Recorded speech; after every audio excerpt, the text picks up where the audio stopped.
একদম 100% সত্যি কথা। আমার জন্যই আমার বাচ্চাকে এতটা কষ্ট পেতে হয়েছে, সেটা আজকে ভিডিওতে তোমাদের সাথে শেয়ার করব। হঠাৎ করেই দেখছি জানো তো, আমার ব্রেস্ট মিল্ক একদমই হচ্ছে না, আর আমার বাচ্চা খুব কান্নাকাটি করছে। হঠাৎ করে মানে দুপুর থেকে একদমই কমে গেছে। তো এটা কিসের জন্য হয়েছে বলো তো? আমার খাওয়া দাওয়ার জন্য। আমি খাওয়া দাওয়া একদমই করতাম না মাঝখানে, প্রচণ্ড পরিমাণে মন খারাপ যে কারণে। তো যাই হোক, আর এই ভোগান্তি কিন্তু আমার বাচ্চাটাকেই ভুগতে হচ্ছে। তাই সকালবেলা জলখাবারে টিফিন নিয়ে বসে গেছি।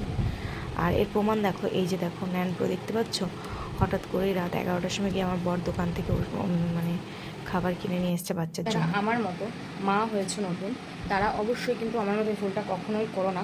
অবশ্যই কিন্তু এই খাবারগুলো খাও, যাতে করে ব্রেস্ট মিল্কটা পরিপূর্ণভাবে হয়।